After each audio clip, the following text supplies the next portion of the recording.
for those who know, I love droids. They're my favorite part of Star Wars.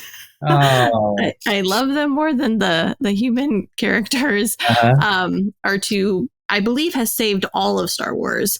That's my personal opinion. Anyway, I would just love, Chris, your opinion or your thoughts on droids and some of these aliens that you've played. Like, what makes them so endearing for fans that's different than, I mean, Leia's treasured for obvious reasons. And, stormtroopers have their iconic look. And obviously Han and Luke have their hero moments. But what makes it from being able to portray them? Right. What is that endearing part, do you think? I think because in the Star Wars universe, droids are appliances. They're like refrigerators or microwave ovens. They're not used as people or family members. They're used as a tool that can be, worn out and thrown away. Right. But I think what makes them endearing is, we're all, I assume we all love animals here. Yes. Everybody here have a dog or a cat. Yeah, dog or a cat owners. Yep. Cat mom. Or hamsters or whatever. Yeah. So, the droids don't have expressions that can change really.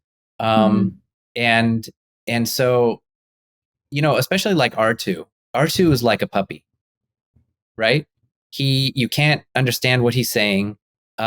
He has no way to express his emotion other than just what you can hear. But we love puppies, right? And a lot of it, so much of it comes from the performance of the audio designer for R2, Ben Burt, and in 3PO's account or any droid's account, these faces have no real expression that you can assign to it. But if you look at him, he looks surprised or worried, and that was really C-3PO's trait, right? Right.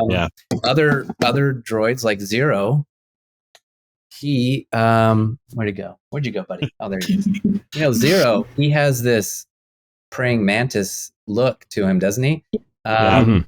And so really the design of the character is half of what we're assigning, an emotion to it. But droids in general, I mean, there's all kinds of droids, Heather. There's like, true. There's really helpful droids like R2, and to some extent C-3PO.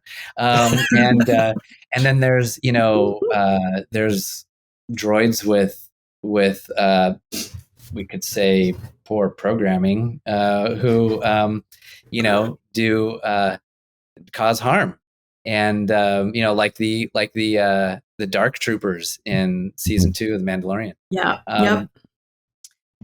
But anyway, the droids that I've worked with, I think, why do we love them so much? I think because they are innocent largely. R2, 3PO.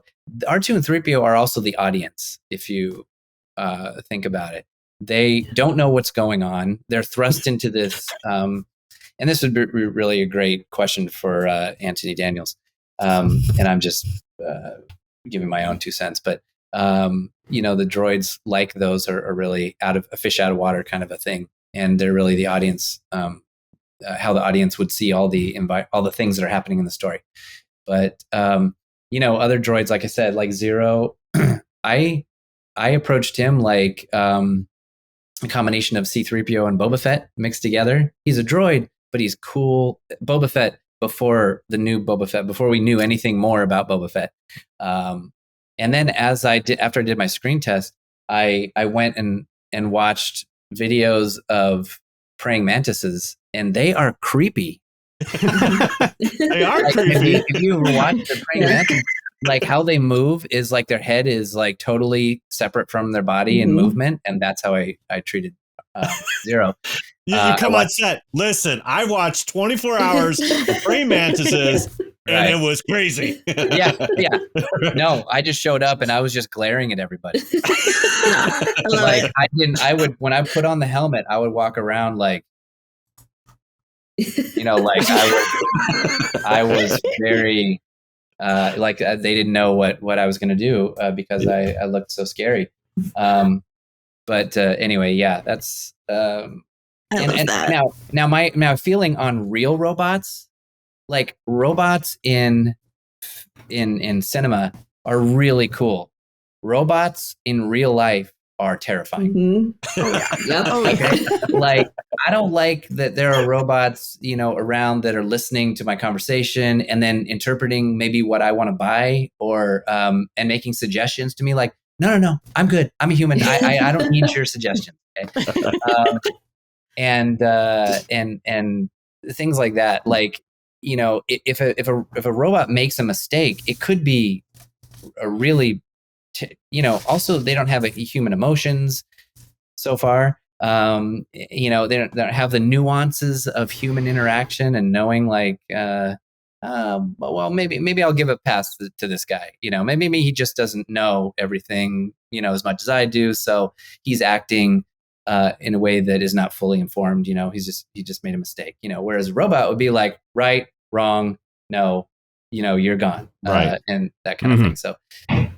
So robots, I love the technology and the idea behind them and stuff, but they can be kind of scary. But in cinema, they're lovable and cool. Yes.